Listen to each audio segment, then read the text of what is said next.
बिस्मिल्लाहिर्रहमानिर्रहीम, अस्सलामु अलैकुम। अली सलमान जी टीवी के तमाम नाजरीन को इस जश्न PSL में खुश आमदीद कहता है कि जहाँ पर आज नेशनल स्टेडियम कराची में पाकिस्तान सुपर लीग सीज़न 7 के सिलसिले में 2 मैचेस खेले गए और पहला मैच ऐसा मैच था कि जहाँ पे पेशावर ज़ल्मी इस टूर्नामेंट में पहली मरतबा शिरकत करने वाली इस्लामाबाद यूनाइटेड के मद्दे मुकाबिल थी और ये match through out the match he miss match साबित हुआ, क्योंकि बड़ी आसानी के साथ इस्लामाबाद यूनाइटेड ने आउट क्लास किया पेशावर ज़ल्मी को और 9 विकेटों से कामयाबी हासिल की।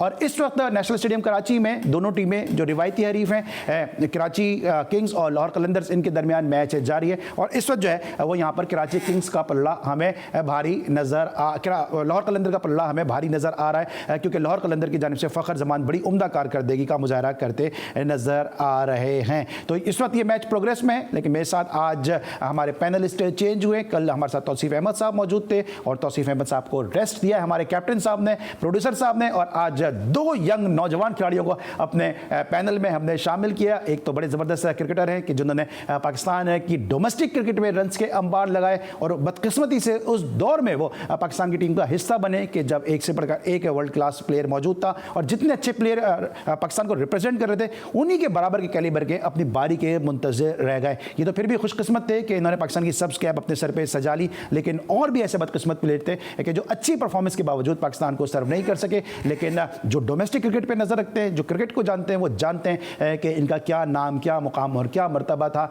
अगर जो लोग सिर्फ स्टैट्स देखते हैं या क्रिकेट वेबसाइट देखते हैं शायद वो ये समझते हो कि ये इतनी ज़्यादा क्रिकेट नहीं खेले, लेकिन बड़े क्लासी प्लेयर थे अपने दौर के और आज भी इनकी मिडिल ऑर्डर में जो बैटिंग है वो लोग याद रखते हैं। अपने डिपार्टमेंट के लिए भी खेले। मेरे साथ मौजूद हैं पाकिस्तान के 7वें one day international cricketer Mahmood Hamid साहब। अस्सलाम वालेकुम and welcome to the show. वालेकुम अस्सलाम, थैंक यू अली सर। वैसे भी आप एवर ग्रीन है और माशाल्लाह आज तो ग्रीन में और जच रहे हैं। दुनिया इस वक्त इंडिया में मैं बता देता हूँ, इंडिया में जो 100वें ओडीआई क्रिकेटर हैं वो कपिल देव हैं, यानी पाकिस्तान में महमूद भाई हैं। तो हमारे लिए ये भी किसी से कम नहीं, इसलिए हमारे कपिल देव तो यही है, रिस्पेक्ट करते हैं बिल्कुल। और जो दूसरी शख्सियत मौजूद हैं, ना इनको तारुफ की ज़रूरत है ना तारीफ़ की ज़रूरत है, खुद ही एंट्री कर देते हैं अपनी और आप इनको पसंद भी करते हैं। कमर ज़ैफ़ी साहब हमारे साथ मौजूद हैं और अपने रवायती अंदाज में इन्होंने एंट्री कर दी है। कमर ज़ैफ़ी साहब कैसे, आपको लोग बहुत मिस करते हैं और अक्सर हमारे पास ये आता है कि इफ़ी भाई को बुलाएं। Thank you very much Ali, आपका बहुत शुक्रिया, खासतौर पे GTV न्यूज़ HD का। और यकीन जानिए कि मेरे पास जितना टाइम निकलता है वो आपके लिए निकलता है, आपसे मोहब्बत भी है। फिर दूसरे कि क्रिकेट पे तो मेरा दिल भी होता है, खासतौर पे पाकिस्तान सुपर लीग के ऊपर मेरा ये होता है, क्योंकि हम हमेशा से जो ग्रास रूट के बच्चे हैं उन्हीं के लिए बात करते आए हैं। मुझे जहाँ तक मैंने क्रिकेट की खिदमत करी है तो ग्रास रूट के लड़कों को मेरी कोशिश ये होती है कि ये भी नेशनल टीम तक पहुँचे। ये बिल्कुल, और क्रिकेट की खिदमत इन्होंने इस तरह से की है कि पाकिस्तान की क्रिकेट का जो डोमेस्टिक क्रिकेट का सबसे ज़्यादा हिट शो था, सबसे बड़ा शो था, वो कमर ज़ैफ़ी साहब ने प्रोड्यूस किया था। और मेरे जो प्रोड्यूसर हैं फैज़ान मुस्तफ़ा नकी, ये भी उसके प्रोड्यूसर की टीम में शामिल थे। तो इन्होंने इस तरह से क्रिकेट की खिदमत की है, इन्होंने क्रिकेट खेली है। महमूद हामिद साहब ने इन्होंने इस तरह से क्रिकेट की खिदमत की है और फ़खर जमान जो है हमसे थोड़ी देर पहले 106 रन बनाकर आउट हो गए हैं। तो पहले ज़रा इसी मैच से आगाज़ कर लेते हैं गुफ्तगू का। कराची किंग्स वर्सेस लाहौर कलंदर, आपने वो फ्लेवर टेस्ट किया हुआ है कराची लाहौर की जो राइवलरी है, इस मैच में आपको राइवलरी नज़र आई है या आपको ऐसा लगा कि बिल्कुल ये मैच पहले मैच की तरह मिस मैच ही रहा? जिस तरह आज स्टार्ट हुआ था, अब यहाँ पर एक आइडिया हो गया है कि कितने रन्स हमने करने हैं और पहले बैटिंग करते वक्त, क्योंकि यहाँ पर 200 रन भी चेज़ हो गए, 190 भी चेज़ हो रहा है, तो आपको एक सोच के साथ जाना पड़ेगा यहाँ पे।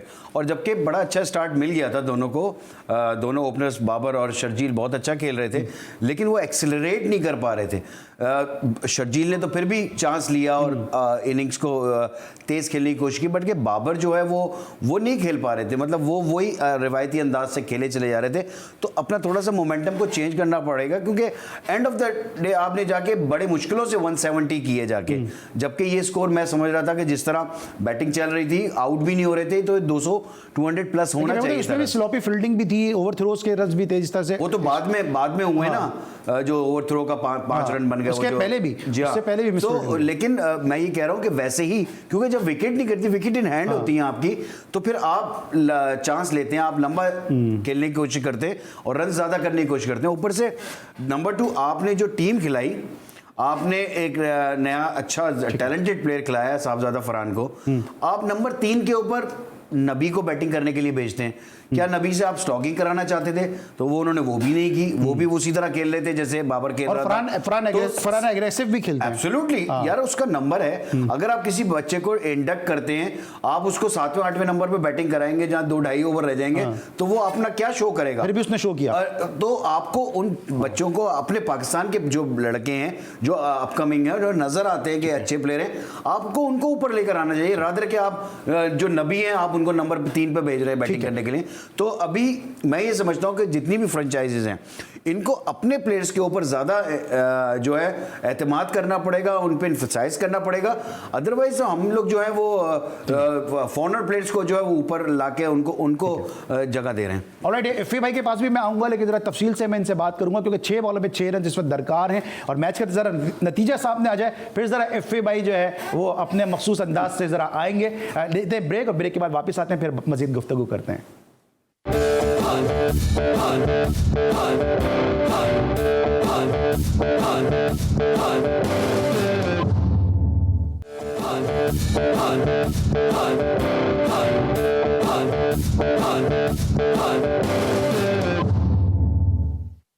जी नाज़रीन, आपसे थोड़ी देर पहले इस तरह हमने आपसे कहा कि लाहौर कलंदर्स ने कराची किंग्स के खिलाफ कामयाबी हासिल कर ली। 106 रन की बड़ी ज़बरदस्त इनिंग खेली फ़खर जमान ने, और जब कामयाबी हासिल कर ली है तो हमारा आपका पसंदीदा सेगमेंट कैडबरी डेयरी मिल्क का विनिंग मोमेंट, और ज़रा इस मैच की हम समरी भी देख लेते हैं कि इस मैच में हुआ क्या, कि जहाँ पे लाहौर कलंदर के खिलाफ कराची किंग्स ने पहले बैटिंग की, और कराची किंग्स पहले बैटिंग करते हुए 170 रन बनाने में कामयाब हुई। शर्जील खान ने 60 रन की इनिंग खेली, बाबर आजम ने 41 रन ज़रूर बनाए, लेकिन उसके लिए उन्होंने काफ़ी ज़्यादा वक्त भी सर्व किया, गेंदें भी कंज्यूम की, और फिर फ़खर जमान का शो शुरू हुआ। 106 रन की इनिंग खेली और यूं 6 विकेटों से लाहौर कलंदर ने कामयाबी हासिल कर ली, और यूं इस तरह की तीसरी मुसलसल शिकस्त है जो कराची किंग्स के खाते में आई।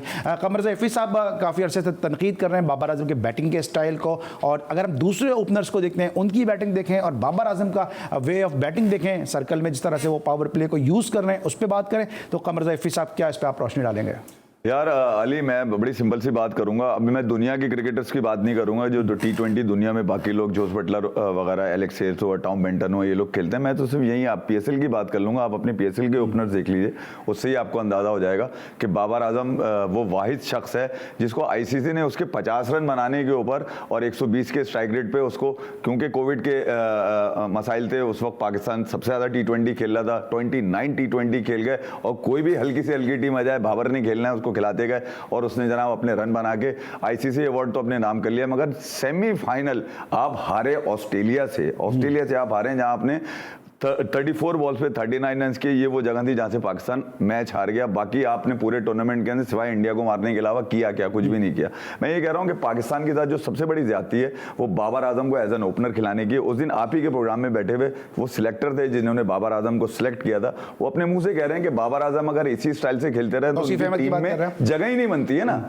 वो ये कह रहे हैं कि अगर बाबर आजम इसी अंदाज से खेलते रहो तो उनकी टीम में जगह नहीं बनती। अब आप देख लीजिए, आपके डोमेस्टिक का सबसे बड़ा स्टार है साहिबजादा फरहान, जो 140 के स्ट्राइक रेट पे नेशनल T20 में emerging cricketer of the year का अवार्ड लेके गया। आपकी अपनी लीग है यार, आप कप्तान है यार, आपको सरफराज ने इतना बड़ा बाबर आजम बना दिया है, आपको पता ही नहीं है कि कप्तान की रिस्पॉन्सिबिलिटी क्या होती है। अपने आप को नीचे करो, उसको ऊपर करो यार, इसमें क्या जा रहा है आपका? ठीक है, मगर मैं क्योंकि बाबर आजम हूं, मेरे नाम के साथ किंग लगता है, मेरे साथ सारे। आपको ऐसा लगता है कि वो कहते हैं ना कि अपने दिए को चांद दिखाने के वास्ते दूसरों के दिए बुझाने पड़े। आपको लगता है कि बाबर आजम को, ठीक है हम सबके स्टार हैं, हम सबके लिए ऑनर की बातें, पाकिस्तान के कप्तान हैं, पाकिस्तान की प्राइड है, लेकिन जो गलत खेल रहे हैं, अच्छा नहीं खेल रहे, तो हमें उसको जरूर एनालाइज करना है ताकि इंटरनेशनल लेवल पे जाके अपनी खामियों पे काबू पाएं, और बिला वजह की जो सताइश है वो शायद इनका कैरियर खराब ना कर दे। आपको लगता है कि जिस तरह बाबर आजम खेल रहे हैं, इनकी कारकर्दगी को छुपाने के लिए दूसरे ओपनर की कारकर्दगी पे बिला वजह के टैग्स लगाए जा रहे हैं और उनकी परफॉर्मेंस को हाईलाइट नहीं किया जा रहा? फखर ने 100 कर दिए, उधर से साहबजादा फरहान को आप 7वें नंबर पे खिला रहे हैं, इसके अलावा एहसान अली जिस फेज में खेल रहे हैं उनकी परफॉर्मेंस पे आप बात नहीं कर रहे, शान मसूद की परफॉर्मेंस पे आप बात नहीं कर रहे, आप इसके अलावा रिजवान की परफॉर्मेंस पे उस तरह से बात नहीं कर रहे हैं। नहीं यार, सबसे पहले तो मैं सलमान इकबाल जो कराची किंग्स के ओनर हैं उनको मैं बोलूँगा सबसे बड़ी ज्यादती उन्होंने कराची की आवाम के साथ की है, जिनको उन्होंने बिल्कुल ही कोई थका हुआ बल्लेबाज पकड़ा दिया। 120-22 का स्ट्राइक रेट दुनिया में किस ओपनर का है मुझे बता दें भाई। ठीक है, हमारी खुशनसीबी है कि हमें आईसीसी ने अवार्ड कर दिया बाबर आजम के, उसको T20 के अंदर नंबर 1 क्रिकेटर बना दिया। ठीक है यार, हम भी खुश हैं, मगर भाई कुछ सीख लो, कुछ खेल लो, कुछ दुनिया को ही देख लो। दुनिया कैसी, शान मसूद से ही पूछ लो कि भाई तू कैसे छक्के मार लेता है यार, ठीक है, उससे ही पूछ लो, उससे शर्माने में क्या जा रहा है। फिर आपने कराची का इतना कचरा नहीं जितना कराची किंग्स में भर दिया भाई। आपने FC बार्सिलोना बनाई है, मतलब कराची किंग्स को उठाकर, क्या इसमें आपने कोई भी खिलाड़ी ऐसा नहीं डाला जो कम से कम आपका मिडिल ऑर्डर संभाल लिया। बताइए, आज भी मिडिल ऑर्डर में गंद मची हुई थी। नबी को आप कहीं 5 पे खिला रहे थे, आज आपने साहिदादा फरहान को अगर 4 पे डाल लिया तो पहले नबी को ऊपर भेज दिया, फिर लुइस ग्रेगरी उसके ऊपर आ रहा है, फिर उसके बाद आपने किसी एक बंदे को, जो क्लार्क को आपने खिला दिया। मतलब कमाल है यार। मिडिल ऑर्डर की बात करें, महमूद, जैसे पूछते थे मिडिल ऑर्डर, आपसे बेहतर कोई नहीं बता सकता मिडिल ऑर्डर, जो मिडिल ऑर्डर खेल रहा है कराची किंग्स का, उससे आप मुत्तफिक हैं? बैटिंग ऑर्डर से आप मुत्तफिक हैं? नहीं, बिल्कुल मैं तो आज के मैच से तो बिल्कुल मुत्तफिक नहीं था, क्योंकि जिस तरह 3 नंबर पे नबी को भेजा था वहाँ पर बनता ही नहीं था। और मतलब मेरा देखें, लीग क्रिकेट है, ओनर्स हैं जो इसको चाहे मर्जी है रखें, लेकिन एक सोच के साथ तो लोगों को रखें ना, कि लोगों की सोच क्या है। जब ड्राफ्टिंग हो रही होती है, जब प्लेयर्स पिकअप हो रहे होते हैं, तो वहाँ पर कुछ फ्रेंचाइज के कुछ ऐसे लोग हैं जिन्होंने क्रिकेट की सी भी नहीं पता होगी, और वो बैठे हुए प्लेयर्स को चुन रहे होते हैं। उनको क्या पता कि किस वक्त किस प्लेयर का कैलिबर क्या है, वो मैच को किस तरह लेकर चलेगा। मिडिल ऑर्डर का काम क्या होता है? मिडिल ऑर्डर का काम होता है मैच को लंबा करना और मैच को निकाल के लेकर जाना। लाइक शुएब मलिक जैसे खेलता है ना, कि मिडिल ऑर्डर पता है कि इतना पक्का एक प्लेयर है। कौन है इनके पास पक्का प्लेयर, मुझे बताइए आप। कोई एक ऐसा प्लेयर है? बॉलिंग इन्होंने क्या सिलेक्ट की है?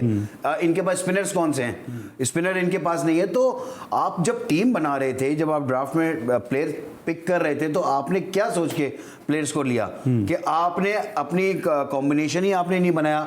अगर ऊपर से अगर बाबर और शर्जील जल्दी आउट होते हैं पिछले मैच में, तो आपकी टीम जो है 100 रन बनाती है। अगर ये लंबा खेल जाते हैं तो ज्यादा 160 पिछले मैच में तो बाबर के पास पूरे 20 ओवर थे यार। आज भी 20 ही ओवर थे यार। मतलब तुम कम मारोगे यार, मतलब तुम कराची इतना बड़ा शहर है, पाकिस्तान का सबसे बड़ा शहर है, उसको तुम लीड कर रहे हो। मतलब दुनिया देखने के लिए तुम्हें तैयार है। मेरा बाबर आएगा स्टेडियम में, लोग तालियां बजाने के लिए बेताब है। कमेंटेटर्स तुमने बाकायदा फीड करके बिठाए हैं कि बाबर अगर ग्राउंड में टहल भी रहा हो तो सिर्फ बाबर करते रहो, यानी कि वो बल्ले से बॉल रोक रहा है तो बाबर, मतलब एक ऐसी की तैसी मचाई। ऐसा थका हुआ बल्लेबाज तुम कौमी हीरो बनाना चाह रहे हो उसको, भाई ये कोई मिसाल बनेगा नीचे, कोई इंस्पायर करेगा किसी बच्चे को यार? थोड़ा कूल तो जाए, लेकिन मैं ये कह रहा हूं भाई, एक सेकंड सुन लेना, सुन तो ले। आप जो बात कर रहे हैं ना, बाबर आके हीरो बनाएगा, तो हीरो तो बनाया जाता है ना, क्योंकि बाबर आजम फिट तो है ना, भले रन करे नहीं करे, फिट है। इसलिए में जो रन कर रहा है उसके तो फिटनेस पे आप टैग लगा रहे हो यार। ऐसी फिटनेस किस काम की जो किसी काम ही ना है? मुझे बताएं, ये तीनों मैच लगातार हार गए। पहले मैच में तुम कुछ नहीं कर पाए, दूसरे मैच में 20 ओवर मिले, आज के मैच में भी 20 ओवर मिल गए। शर्जील किस माँ का बच्चा है? उसको क्या अम्मा ने सिखाया क्या छक्के मारना? भाई तुम्हें भी जिन लोगों ने छक्के मारने सिखाया, तुम भी मारो छक्के। तुमसे छक्के क्यों नहीं खेल रहे? 50 मीटर की बाउंड्री इनसे क्रॉस नहीं हो रही यार, क्यों नहीं खेल रहे? कूल हो जाए, क्यों नहीं खेल रहे? वे ऑफ प्लेइंग है उसका, वो अंदाज। सॉरी, मैं महमूद भाई की बात काट, मुझे गुस्सा इसलिए आ रहा है कि मैं कराची आइट हूं यार। मुझे पसंद नहीं है कि इस तरह के बल्लेबाज कराची को लीड करें यार। ठीक है, सलमान इकबाल साहब की टीम है, वो ओनर है, वो जाएं जिसको भी खिलाएं, मगर यार जब आप राइवलरी की बात डाल, या तो राइवलरी हटा दें लाहौर कराची की यार। ठीक है, जब आप राइवलरी की बात करते हैं तो मेरा राइट है कि मतलब मैं यार दुनिया का, लेकिन एक बड़ा वैलिड पॉइंट है, एक मिनट वैलिड पॉइंट है। फ्रेंचाइज क्रिकेट है, सब कुछ है, लेकिन क्या इस फ्रेंचाइज क्रिकेट के साथ वसीम अकरम का नाम नहीं जुड़ा हुआ? क्या इस फ्रेंचाइज क्रिकेट के साथ पीटर मूर्स का नाम नहीं जुड़ा हुआ, कि जिनको पाकिस्तान के कोच बनाने की बात हो रही है? तो क्या इनकी अपनी कारकर्दगी में क्या क्वेश्चन मार्क नहीं उठते हैं अगर इस तरह की कारकर्दगी सामने आती है? या लाहौर कलंदर की अगर माजी की भी परफॉर्मेंस देंगे तो क्या आकिब जावेद का नाम इनके साथ नहीं जुड़ा हुआ? तो ये कहना कि फ्रेंचाइज क्रिकेट है, जो मर्जी आए करेंगे, जिस तरह से चाहेंगे खेलेंगे, शायद ये थोड़ी सी अली, मैं इस पे देखो बात ये करूंगा कि देखो, एक होती है कंसिस्टेंसी। हाँ, आप कंसिस्टेंसी से वो गलतियां करे चले जा रहे हैं, आप वो गलतियों को अबूर नहीं कर रहे, वो जो आप कर रहे हैं उसके ऊपर अगले मैच में वर्कआउट नहीं कर रहे, तो इट मींस के फेलियर उस कोचिंग जो आपका ग्रुप है उसका भी फेलियर है ना, कि वो आपको फीड नहीं कर पा रहा, आपको टीम्स नहीं बता के दे रहा, आपको बैटिंग ऑर्डर्स नहीं बता के दे रहा, तो ये तो फेलियर है ना। अगर आप नामों के साथ अगर जाएंगे कि बड़ा नाम है अच्छा होगा, नहीं, ऐसा नहीं हो सकता। हर टीम के साथ ये कोई ना कोई प्रॉब्लम्स हो रही हैं, कोई लाइकिंग डिसलाइकिंग चल रही हैं। मैं हमेशा से कहता हूं, देखो पाकिस्तान सुपर लीग है, पाकिस्तान सुपर लीग में आपने अपने प्लेयर्स को ऊपर लेकर आना है। हमने किसी और का ठेका नहीं लिया हुआ यार। हमने ठीक है 1-2 प्लेयर्स को खिलाना है ऊपर, लेकिन अपने प्लेयर को प्रॉपर चांस दो ना भाई। आज मतलब शाहीन को भी उन्होंने कप्तानी दी, मैं भी इससे मुत्तफिक नहीं हूं कि शाहीन के ऊपर आपने इतना बर्डन डाल दिया। आपने देखिए शाहीन बिल्कुल आपने गलत किया, आपने में नजर आ रहा है। डेफिनेटली टीम बनती है, आप तो कोचिंग से वाबस्ता है। जो टीम, मैं फ्रेंचाइज की एक साइकी की बात करना चाहूंगा, जब टीम बनती है तो क्या ये देखा नहीं जाता कि इन सॉइल स्वेन पिचेस पे प्लेयर कैसा खेलता है। लास्ट हमें पता यूएई में, हमें पता यहाँ बैठ के प्रोग्राम हम करते हैं, रिसर्च करते हैं कि मार्टिन गप्टिल जो है वो यूएई की सॉइल पे ज्यादा अच्छा नहीं है शॉर्टर वर्जन में T20 में, वो कराची किंग ने पिक कर लिया। अभी सिमिलर फैशन में बाबर आजम खेल रहे हैं। दूसरी तरफ हम, जिस तरह मैंने पहले का एहसान को आप देख लें, शान मसूद को देख लें, रिजवान को देख लें, स्टर्लिंग को देख लें, हेल्स को देख लें, दुनिया के सारे ओपनर सही खेल रहे हैं। नहीं खेल रहे तो वो जिनको हम सब जो है वो अपना हीरो मानते हैं। आज क्या किया पॉल स्टर्लिंग और एलेक हेल्स ने? 120 रन का ओपनिंग तहस-नहस कर दी आपकी उनकी बॉलिंग को। स्टर्लिंग ने बता दिया जिस तरह साइज मैटर नहीं करता उसका। बैटिंग की है, और मैं तो लाइव ग्राउंड में देख रहा था, आउटस्टैंडिंग क्रिकेट खेली है। ये नहीं कि छोटी छोटी जो उसने छक्के मारे, और ऊपर से उस्मान कादिर जो जिस तरह उसने बॉलिंग की है, मतलब उससे बॉल ही नहीं हो रहा था। एक बॉल शॉर्ट पिच, एक बॉल आगे, बिल्कुल जाहिद महमूद का है, हटा दिया ना पीछे से एक बैकअप। तो यही तो मैं कहना चाहता हूं कि आप जो है भाई बहुत ज्यादा लाइकिंग डिसलाइकिंग चलती है कि अगर आपको वो उसके फेस पसंद नहीं आया तो आपने उसको बाहर कर दिया। अब कुछ बच्चे ऐसे हैं जो कि अभी भी नहीं आए, जो अच्छे प्लेयर हैं। मैं अब्दुल्ला शफीक की बड़ी बात करते हैं, मतलब अब्दुल्ला शफीक को बहुत ज्यादा, आज भी हैदर अली को बहुत ओवररेटेड प्लेयर है। आज उसको सेव कर रहे थे कमेंटेटर्स, उसने इतनी बैड शॉट मारी है, इतनी आगे की बॉल को उसने कट मारने गया है और वहां से वो इनसाइड एज बोल्ड हो गया, तो वहां पर उसको सेव किया जा रहा था कि वो चांस लेते हैं। मतलब आप बैट, आपको बॉल मिल रहा है जिसको आप सीधा छक्का मार सकते हैं, आप उसको कट मारने जा रहे हैं और आप इनसाइड एज बोल्ड हो रहे हैं, तो उसको सेव किया जा रहा है। ठीक है, मतलब कुछ प्लेयर्स को सेव किया जाता है और कुछ प्लेयर्स होते हैं जो परफॉर्म भी कर रहे होते हैं तो उन पर कुछ और टैग लगा देते हैं। कुछ प्लेयर को सेव किया जा रहा है, और जब ऐसे ही चांस प्रेशर को रिलीज करने के लिए मोहम्मद तहा ने लिया तो यही लोग बैठ के बातें कर रहे थे कि बाबर आजम के होते उसको ऐसा स्ट्रोक नहीं खेलना चाहिए था। कमर रज़ा हफीज़ साहब एक बॉल को फॉलो करते हैं, कमेंटेटर्स पे आप क्या कहेंगे? जैसा इन्होंने कहा सेव करते हैं, कोई परफॉर्मेंस कर रहा है तो उसकी परफॉर्मेंस पे बात नहीं कर रहे, अननेसेसरी गुफ्तगू कर रहे। देखिए मैं आपको पहले तो शान की बात बता दूं, शान मसूद जब बैटिंग कर रहे थे वो जबरदस्त बैटिंग करके गए। मेरे ख्याल में बाबर को सीखना चाहिए कि भाई अगर आप टीम से बाहर हैं तो आपने उस फॉर्मेट को किस तरह से उस फॉर्मेट में अपने आप को यूटिलाइज करना, और शान ने बता दिया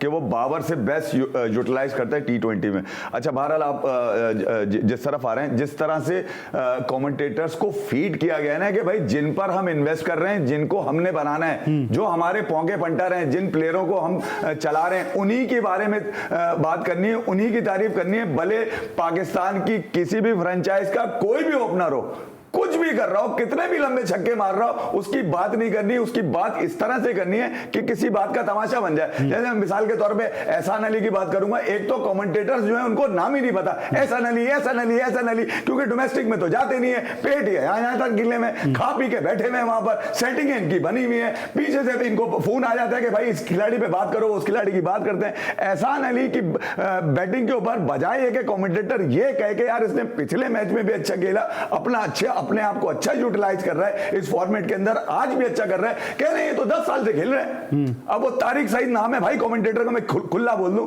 वो बाकायदा उकसाना चाह रहे थे वकार यूनुस को, और वो ये बताना चाह रहे थे कि एहसान अली जो है वो 10 साल से खेल रहे हैं, 2010 से, और क्या कहते हैं उमर अकमल और शर्जील की तरह के मसाइल हैं उनके। भाई उमर अकमल तो मैच फिक्सिंग में रहा, शर्जील मैच फिक्सिंग में रहा, भाई खुली बात करो ना। अच्छा वो इंजरी की वजह से अगर वो बाहर गया तो कब हुई थी इंजरी उसको? यार तुम तो कमेंटेटर हो, तुम्हें तो हर चीज पता होनी चाहिए, तुम गलत मालूमात क्यों दे रहे हो? पूरी दुनिया में देखी जा रही है PSL यार, मालूमात तो ठीक दो ना, जब तुम्हें पता ही नहीं है तो शो से क्यों छोड़ रहे हो? मैं आता हूं, अब जिस तरह आपने भी अभी तारिक सईद को, मतलब मैं कह रहा हूं कि भाई आप एक तो मिर्जा गालिब बने में उर्दू के जबरदस्ती, एक तो आपकी उर्दू भी ठीक नहीं है, मैं आपको ये बता दूं, और आप जिस तरह से बैठ के उन प्लेयर्स को जो आपको पसंद नहीं है, या फिर आपको बाकायदा डिक्टेट किया गया कि इन प्लेयर्स की तारीफ नहीं करनी है, आप उनके बारे में मालूमात अगर नहीं है तो उनके बारे में कुछ ना बोले, उनके छक्के चौकों पे बात करें। मतलब मेरी रमीज राजन से रिक्वेस्ट है कि भाई इन कमेंटेटर्स को कम से कम नोटिस ले इन चीजों का। ठीक है, नोटिस ले। अच्छा, आज जिस तरह अभी एहसान अली की तो ने बात की, उसकी फिटनेस पे आप बात कर देते हैं,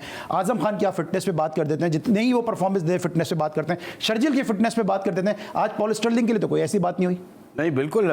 और तो जब भी वो कहते हैं ना बिजली गिरती है, बर्फ गिरती है, बेचारे अपनों भी गिरती है। कुछ को वो लाइकिंग वाले प्लेयर्स होते हैं ना, वो कुछ भी करें उनके लिए कुछ नहीं बोला जाता, उनके लिए उनकी गलत चीज़ को भी सेव किया जा रहा होता है। और एक आपकी लाइकिंग का प्लेयर नहीं है, अगर वो परफॉर्म भी करता है, अच्छा कर रहा होता है, तो उसके अगेंस्ट बात की जाती है। ये जो इन्होंने कमेंटेटर्स की बात की, कमेंटेटर्स का काम जो होता है ना, वो जो मैच में हो रहा है वो उस पर बात करनी है उनको। अब उसकी चीज़ों के ऊपर अगर आप किसी की पर्सनल की बातें करने लगते हैं, वो बुरा भी लग रहा होता है, क्योंकि सही कह रहा है कि पूरी दुनिया में जो है आपकी आवाज़ जारी होती है, आपको लोग सुन रहे होते हैं, तो आपको ज़रा सोच समझ के बात करनी चाहिए कि आप किसी के खिलाफ, किसी के लिए क्या बात कर रहे हैं। अगर वो अच्छा खेल रहा है, अच्छी इम्प्रोवाइजेशन कर रहा है, तो आप उसकी तारीफ तो करो ना। और जो गलत कर रहा है, आप उसको बोलो कि हाँ उसने गलत किया, ये बैड शॉट खेली है उसने, तो आप ये ना बोलें कि नहीं वो करता है इम्प्रोवाइजेशन। तो ऐसे तो नहीं होता ना, गलती पे गलती तो ना करें ना। मतलब गुड प्लेयर्स, हैदर बहुत अच्छा प्लेयर है, लेकिन उसको सीख लेना चाहिए। काफ़ी अरसे से वो पाकिस्तान टीम में भी रहा है और खेलता जा रहा है, तो अपनी गलतियों से सीखे ना। ये तो नहीं, इनको चांसेस बहुत मिल रहे हैं।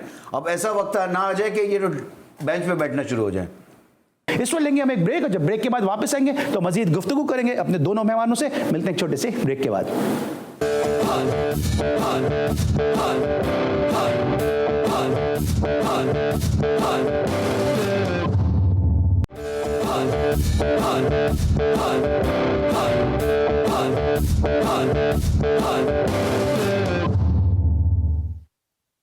Welcome back after the break. और ब्रेक पर जाने से पहले बात कर रहे थे लाहौर कलंदर्स और कराची किंग्स के मैच के हवाले से। इस्लामाबाद यूनाइटेड ने भी आज कामयाबी हासिल की, लेकिन उस मैच में इतना कुछ था ही नहीं कि उसको डिस्कस किया जाए, मां सिवाय इसके कि 120 रन की पार्टनरशिप थी स्टर्लिंग की, और इसके साथ एलेक्स हेल्स ने बड़ा उम्दा खेला, और फिर स्टर्लिंग को उस मैच का मर्द मैदान करार दिया गया। लेकिन इस मैच में जहाँ पर रिवायती हरीफ दोनों टीमें एक दूसरे के मद्दे मुकाबिल थी, फ़खर जमान ने बड़ी ज़बरदस्त सेंचुरी बनाई, 106 रन की उन्होंने इनिंग खेली। पिच भी वही है और माहौल भी वही है, लेकिन दूसरे सारे ओपनर जो है वो सर्किल का बड़ा अच्छा यूज़ कर रहे हैं, इवन शर्जील खान भी बड़ा अच्छा यूज़ कर रहे हैं। लेकिन बात सारी घूम फिर के वहीं आ जाती है कि आखिर ऐसा क्यों हो रहा है। और अब कराची किंग्स किस फेज़ में होगी ये जानेंगे हम जरा। हम क्वालिफाइड कोच महमूद हामिद साहब से, जो प्रूवन कोच भी हैं। अब कराची किंग किस स्ट्रेटजी के साथ आएगी, बड़े नाम उनके साथ जुड़े। पीटर मूर्स का नाम आ रहा था पाकिस्तान की कोचिंग में, वसीम अकरम जैसा आइकॉनिक प्लेयर उनके साथ मौजूद है, और जो टीम की परफॉर्मेंस है वो बिल्कुल ही नीचे। टीम की परफॉर्मेंस तो प्लेयर्स के ऊपर डिपेंड कर रहा होता है ना, कि प्लेयर्स किस तरह उसको फ्रंट से जो लीड कर रहा होता है कप्तान। तो प्लानिंग क्या दी जा रही है? प्लान मैं आपसे हम जितनी देर से इसी पे तो बहस कर रहे हैं। हाँ। कि इनको पता चल गया है कि इस सरफेस के ऊपर कितने रन हमने बनाने हैं, और आपको इनिशियली आपको पता भी चल गया और आपकी एक अच्छी पार्टनरशिप लग गई। उसके बाद भी आपने पांचवा गियर नहीं लगाया, आप वही सेकंड थर्ड गियर पे चलते रहे, single single single rotation of the strike करते रहे, चले गए। वहाँ पर आपको एक्सलरेट करना पड़ता, और दोनों तरफ से करते आप। जब सेट हो गए थे तो शर्जील ने तो चांस लिया, और वहां पर बाबर को भी चांस लेना था, तो ये स्कोर 170 से 200 की तरफ जाता। जो आपको पता चल गया था, पिछला मैच भी आपने देखा 168 आराम से चेज हुआ, 191 चेज हुआ, 200 प्लस चेज हो गया। तो जो पिचेस हैं इसके ऊपर सेकंड बैटिंग में ये स्कोर चेज हो रहा है, तो इसका मतलब ये तो नहीं है कि अगर आप टॉस हारते हैं और पहले बैटिंग करते हैं तो आप मैच हार गए। ठीक है, आप अपने आप को गिराते क्यों हैं? आप जाएं, आपको नजर आ गया और आपका एक मोमेंटम बन गया, तो फिर उस मोमेंटम को नहीं खराब करना चाहिए ना। आज इस मैच में यही हुआ है कि आपकी ओपन पार्टनरशिप अच्छी चली, लेकिन आपने उसका फायदा नहीं उठाया, और जाके 170 पे एंड में आके वो बने रन के ओवर थ्रोज के 5-6 रन वो बन गए, अदरवाइज तो वही 160-165 होते थे। अच्छा, इफ़ ये 11वीं सेंचुरी है जो पाकिस्तान सुपर लीग में अब तक मजमूई तौर पे बनी, इस सीज़न की ये पहली सेंचुरी है। ये जो सेंचुरीज बन रही हैं या जो परफॉर्मेंस आ रही है नौजवान प्लेयर्स की जानिब से, ये क्या आपको लगता है कि जो 2022 का वर्ल्ड कप है ऑस्ट्रेलिया का, वो रमीज़ राजा साहब बड़े कीन है, रिजल्ट के लिहाज से बड़े कीन है, क्या उनके जहन में ये चीज़ एक आ सकती है कि ओपनिंग पेयर चेंज किया जाए, क्योंकि खुद भी वो ओपनर है और पूरी दुनिया में तनकीद हो रही है बाबर आजम के बैटिंग के स्टाइल के हवाले से? यार मैं ख्याल में अली मुझे ऐसा लगता है कि पाकिस्तान क्रिकेट बोर्ड को बड़ा सीरियसली खास तौर पर रमीज हसन राजा को, क्योंकि एक तो बेकारी के पैसे पकड़ा चुके हैं, कुछ भी करके नहीं आया, तुमने पैसे पकड़ा दिए ऐसे क्रिकेटर्स को, इतनी बड़ी तकरीब कर दी, लोगों के टैक्सेस का पैसा जाता है भाई पीसीबी को, पीसीबी कहाँ से चेक भी तो मिला होगा। ठीक है, मैं ये कह रहा हूँ कि भाई अंडर 19 की टीम जो अभी ऑस्ट्रेलिया से आ रही है उनको भी 25-25 लाख रुपए दें रमीज राजा, उनको भी देना, फिर अगर इनको दिए बेकारी के तो उनके भी बनते हैं, फिर वो भी ऑस्ट्रेलिया से आ रहे हैं भाई। तो मैं ये कह रहा हूँ कि देखें T20 में आपको चेंज करनी पड़ेगी, बल्कि आपको इस T20 वर्ल्ड कप से पहले चेंज कर देनी चाहिए थी, क्योंकि उस वक्त भी ये बात हो रही थी, मगर क्योंकि लोगों के मफादात जुड़े हुए, ठीक है। फिर मैं आपको बड़ी क्लियर बात बता दूं कि इंजमामुल हक का दस्ते शफकत है बाबर आजम को बाकायदा लेकर आने के अंदर, क्योंकि बाबर आजम बहुत सारे प्लेयर्स को इसमें खिलाते भी हैं, हमें भी पता है कौन से प्लेयर हैं, मैं आप बोलें तो मैं नाम भी ले सकता हूँ कि इनको खिलाया जा रहा है। मगर अब मैं आपको ये बता दूं कि रिजवान जो करैक्टर है पाकिस्तान का, जिसने असल में पाकिस्तान को एक मैजिकल ओपनर दिया है, अपने आप को शो किया है एज अ मैजिकल ओपनर, जो नंबर 6 से निकलकर जो है वो कराची किंग्स 3 साल तक इसको अपने पास बैठा के रखा और इसको मौका नहीं दिया। यानी कि रिजवान का मैं आपको बताऊं, ऐसा भी होता था कि अगर ये सामने से गुजरा तो बोलते थे कि भाई तू जब खेलता ही नहीं है तो घूमता क्यों रहता है बैठिया। 3 साल तक आपने बिठा के रखा, 14 साल मुल्तान सुल्तान में गया, अल्लाह ने उसकी नीयत को समझा और उसको वो मकाम दिया कि आज लोग रिजवान की तारीफें कर रहे हैं कि भाई आपका असल हीरो अगर पाकिस्तान के ने कोई जना है तो फिर रिजवान है यार। आज भी वो 206 रन चेस कर जाता है, कैसे चेस कर जाता है, खाता क्या है यार वो T20 के अंदर, अगर खाने से कोई चीज छक्के मार लेता है तो बाबर भी वो खा ले भाई, ठीक है। इसका मतलब है कि बाबर अपनी स्किल्स पे काम ही नहीं कर रहे, वो साजिशों पे लगे हुए। जब साजिशें करता है ना अपने भाई, स्किल्स ही नहीं है ना, 6 और छक्का कहाँ है उसके बाद बताएं। T20 में आप ओपनर हैं, आपके पास छक्का ही नहीं है तो फिर आप बेकार है ना यार। दूसरों को जिम्मेदारी दे दी है ना कि अब मैं सुनने में आपको जो असल बात बता रहा हूँ, लूजिंग कॉज में बाबर आजम PSL के अंदर पाकिस्तान का सबसे बड़ा खिलाड़ी बन गए, 1148 रन बना चुका है लूजिंग कॉज में कराची किंग्स के लिए। अब बताइए मुझे यार, जब इतने रन आप लूजिंग कॉज में मला लें, वो भी 120 के स्ट्राइक रेट से, तो फिर आप पाकिस्तान की किसी भी फ्रेंचाइज को जिता ही नहीं सकते। आप ऊपर से नीचे आएंगे तो 11 के नीचे बात करें तो मैं पॉइंट टेबल भी दिखा दूं, पॉइंट टेबल भी रेडी है। और अब पाकिस्तान सुपर लीग सीजन 7 में पॉइंट टेबल पे क्या सूरत हाल है, फिर कल के मैच में महमूद आमिद साहब से और कमर जैफी साहब से राय लेते हैं। यहाँ पे मुल्तान सुल्तान इस वक्त टॉप पे और इस्लामाबाद यूनाइटेड ने आज पहला ही मैच खेला और दूसरे नंबर पे मौजूद है, ग्लैडिएटर्स तीसरे नंबर पे मौजूद हैं और इसके बाद फिर लाहौर कलंदर ज़ल्मी और कराची किंग्स का नंबर आता है। महमूद भाई, कल मुल्तान सुल्तान और पेशावर ज़ल्मी के मुल्तान सुल्तान और कोयटा ग्लैडिएटर्स का मैच है, सरफराज रिजवान की भी राइवलरी है, दोनों ही टीमों में कप्तान दोनों के विकेट कीपर हैं। इस मैच को किस तरह से देख रहे हैं? देखिए, अब तक जो मैचेस हुए हैं उसके अंदर रिजवान एज ए कैप्टन भी बहुत अच्छा नज़र आया और प्लेयर तो वो जिस तरह बैटिंग कर रहा है। और जब मैं एफी की बात को इस तरह लूँगा कि शान मसूद ने भी तो अपना गेम स्टाइल को चेंज किया। अगर आप ये देखें कि उसने भी कोई उठा के छक्के नहीं मार दिए, वो इम्प्रोवाइजेशन कर रहा था, गैप में खेल रहा था, चौके मार रहा था मुसलसल। उसको पता था कितने रन हमने करने हैं, उस अंदाज से वो खेल रहा था कि किस तरह हमने चेस करना है। तो जब एक प्लेयर अपने उसका भी स्टाइल ऐसा नहीं था, लेकिन उसने अपने आप को चेंज किया तो आज वो नज़र आ रहा है, सब उसकी तारीफ कर रहे हैं। तो आप मैच की कल की बात कर रहे हैं तो मुझे लगता है कि जिस तरह रिजवान टीम को लेकर चल रहा है और बहुत ही ज़्यादा मुल्तान सुल्तान मुझे बड़ी जैल नज़र आती है। और मुल्तान सुल्तान की तरफ मुझे डेफिनेटली मुल्तान सुल्तान या कोयटा ग्लैडिएटर डेफिनेटली देखें, जिस टीम में रिजवान है उसके सपोर्ट वो टीम आसमान पर है। याद अच्छा, आपसे आखिरी सवाल है मेरे पास 20 सेकंड है। ये भी जो शुएब अख्तर ने कह दिया है कि अगर सचिन तेंदुलकर खेल रहे होते तो 1 लाख रन बना चुके होते। एक दफ़ा पहले वो कह चुके हैं अपनी किताब बेचने के लिए, अब एक दफ़ा फिर वो इंडिया के प्लेयर के साथ बैठे हैं, बैठे हैं, तो 1 लाख रन की बात उन्होंने कर दी। 50,000 रन इनके और रजाक के होते इसके अंदर देने वाले यही होते तेंदुलकर को, क्योंकि ये बहुत पिटते थे भाई, ये बहुत पिटते थे। उससे मैं आपको बता दूं, पॉइंट तक पे तो छक्के खाए शुएब अख्तर ने। आप क्या लगे 1 लाख रन मतलब क्या है ये? ठीक है आप किसी को करें लेकिन इतना भी ना करें, हद ही हो गई है। शुएब ने एक वो मजाकतन बात की है कि अब खेल रहे तो इतने रन करते, लेकिन नो डाउट उसने रन तो बहुत किए हैं। सचिन नंबर 1 बैट्समैन दुनिया कर रहा है, तो कोई ऐसी बात नहीं है। लेकिन एक कहते हैं ना मुहावरतन बोल देना, तो उसने इसी तरह इस अंदाज में बोला है। शुएब अख्तर ने कोई ऐसी नहीं कहा कि वो होते तो 1 लाख रन कर देते।